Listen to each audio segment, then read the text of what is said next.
Hello everyone, Muckluck Douglas Bartholomew Reginald Esquire the Fourth here, and this is a guide on getting your home instance online so that you can reap the benefits of it. Getting an upgrade for my home is one of the most satisfying things for me in this game because it is often infinite income over time. As I mentioned in the guide to getting gold with low effort, I played for a very long time without knowing that the home instance even existed. Then once I discovered how beneficial it was, I dove into it and am going to share with you the best way, in my opinion, to build it up. Note, some home instance upgrades are very profitable and others are not at all, but I will touch on all of the upgrades that can yield returns of any amount. First, I want to show you where the home instance entrances are, then I will show you which nodes to work on first, and we will go from the easier ones to the more difficult to obtain ones, and lastly the ones you purchase with gems, meaning gold or money to obtain if you want them. If you play the Tiny Norns, your home is in Divinity's Reach, Sulma District. For large humans, the upper levels of the Great Lodge of Holbrack. For kiddies, the Barracks and the Black Citadel. If you prefer salad, the Dreamer's Terrace, a garden nestled in the roots of the grove. And if you play the best race, the Applied Development Lab in Radasoon. The first node I recommend working on is the Aurelium node. It gives a surprising amount of Aurelium each day in your home instance. To get this node, complete the No Mask Left Behind achievement. If you need help on this one, there are some lovely guides from Dolphy, Iron Maiden, and many others that can assist you on YouTube. Once you get the Aurelium node, your daily income of Aurelium will allow you to buy exalted keys regularly, even if you don't do the Auric Basin metas very often. With those keys, we can naturally lead into the personal Exalted Chest voucher. For 250 Aurelium, you can buy this from the Exalted Mastery vendor. You will need the Exalted Acceptance Mastery to purchase this. Once you have it, it will spawn in your home each day to be opened one time. You will need those keys. Similarly, there is a personal airship cargo voucher from the Eitzel Mastery vendor for 250 airship parts, and a personal crystallized supply cache voucher from the Newhawk Mastery vendor, 250 leyline crystals. These require crowbars and chalk acid to open respectively. You can get one chalk acid, crowbar, machete, or exalted key for free each day from your leyline matter converter. I know this item isn't specifically home instance, but it really ties in perfectly. Get the leyline matter converter from the Mouth of Mordremoth Master achievement. Just do the meta normally while a bunch of people are there, and there's a very high chance you will get it without really trying. Once you have it, you can spend 100 Aurelium, airship parts, and leyline crystals to add 3 more tabs, which allow you to do one trade with each material per day. This is a great place to spend your extra Aurelium that you're getting each day from your node. Crate Obelisk Shard. Easiest way to get this is 25 laurels and 15 gold from a laurel merchant. I touched on this in my low effort gold guide, but it gives 1 hero point and then allows you to combine 25 quartz into 1 charged quartz per day. Charged quartz can be used to make things like sky scale treats and grow lamps and then resold for a tidy profit daily. I fuse charged quartz every day and craft a stack of items to sell every few weeks myself. Gift of Quartz gives us a quartz node in our home instance. It is 25 laurels and 15 gold. It always gives at least 3 quartz per day, but rarely it'll give 5, 10, or even a full charged quartz on a hit in addition to the normal quartz. Remember, a charged is basically equal to 25 normals, so it is like getting a huge proc when you see it. Gift of Candy Corn.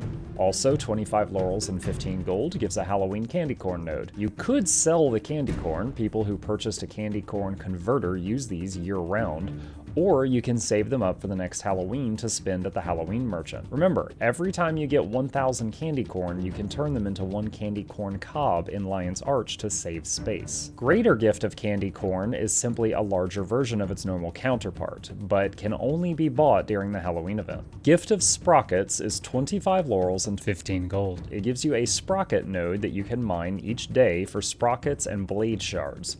Not a super profitable one, but it can be used for some obscure crafts and also the Spinal Blades backpack. Note, if you know a great way to make money off of this one, let me know. Gift of Magnanimity gives a tree of generosity that gives a gift each day obtained from the For the Children achievement done during the Winter's Day event in December. Personal Bandit Chest places a lost bandit chest in your home instance, obtained from finishing the Point of No Return Living World episode, Season 2, Episode 8. This chest requires a bandit skeleton key to open, which you will get for doing Silver Waste metas. In my opinion, open it each day if you have a key. If you're out of keys, don't stress about it. Note, the chest moves around, but it shows up on your minimap in your home if you're looking for it. Garden Plot Deed. You get a garden plot deed with 4 crop planting spots for finishing part of gourmet training. This involves leveling cooking on one of your characters to a high level. Cooking is possibly the cheapest profession in the game to level up, so it is not that painful if you've never tried it. Bauble Gathering System is related to the Super Adventure Box achievement. You will need to save up or earn quite a bit of baubles to purchase this node, but then it will churn some out for you every day. Season 3 Living World Nodes. Each of these nodes cost 10,000 unbound magic and 50 gold. Because each one gives you unbound magic each day, you will be able to obtain each node faster than the one before it. Bloodstone Crystal Node, purchased from Natto here in Bloodstone Fen. Fire Orchid Node, purchased from Supply Master Hanjo here in Draconis Mons.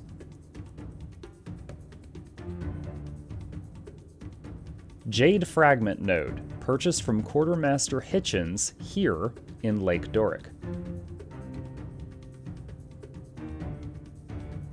Orion Oyster Node, purchased from Provisioner Anlana here in Siren's Landing. Petrified Wood Node, purchased from Scholar Sura here in Ember Bay. Winterberry Bush Node, purchased from Slushu here in Bitterfrost Frontier. The unique currencies for the Living World Season 3 nodes can be used in a multitude of ways, obtaining various ascended gear, skins, pets, or just getting gold. There's 2 major ways to get gold with the Unbound magic. Buy ascended amulets, they're usually about 3k unbound plus some of that zone's currency, such as the Orion Pearls, and then salvage it with an ascended salvage kit. There's a 5% chance when salvaging an ascended amulet to get an item called Salvaged Excellence, which is worth 400 to 600 gold on the trading post. Shout out to Cellofrag, I learned that trick from him. The other way is buying Magic Warped packets or Magic Warped bundles with your Unbound magic, which are containers with random amounts of materials in them, and then selling the materials. Living World Season 4 nodes. Each of these cost 10,000 volatile magic and 50 gold, with one exception at the end. Similar to the Unbound, each one will take you less time than the one before it because they all give volatile each day. Brandstone node. Purchased from Alayla here in Domain of Istan. Defluorite Crystal Cluster node, purchased from Ethel here in Sandswept Isles. Dragon Crystal Home Instance node, purchased from Kynan here in Thunderhead Peaks. Mistonium node, purchased from Trader Hyacinth here in Jahai Bluffs. Mistborn Moat Home Instance node, purchased from Crystal Bloom Quartermaster here in Dragonfall. Supply Cache, purchased from Nalar here in Domain of Korna. Hatched Chili Pepper Home Instance node. You can buy this for 60 gold and 5k volatile magic from the vendor, but this one is often purchasable from the Black Lion Trading Company. At the time of writing this, it is for sale for about 17 gold on the trading post. Eternal Ice Shard Home Instance node, purchased from Annette Daughter here in Biora Marches for 50 gold and 245k karma. Nodes from Black Lion Chests. I won't read all of these off, but each of these can be bought with Black Lion statuettes or are rare drops from Black Lion Chest. They can all be bought from other players via the trading post. Gem Store Upgrades. These nodes can be purchased from the Gem Store, meaning you can use real-world currency or in-game gold to obtain them. I recommend gold, of course, that's why I'm putting this so far down the list. Note that the node packs each give 3 nodes. For example, the basic ore pack gives a copper, silver, and gold node to your home. A note about the Black Lion Garden Plot Deed. If you got the earlier mentioned garden plots via cooking, you will have a plot already.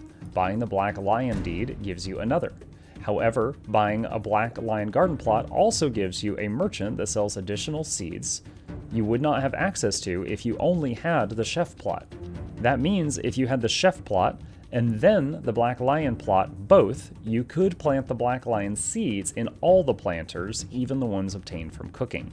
Remember, gathering in your home instance counts as regional gathering. For example, if the daily quest is to gather in the heart of Maguma, you can gather in Radasum to get it done. If the daily is to gather near a different city, such as Divinity's Reach, you can use your home instance in that city instead to get it done.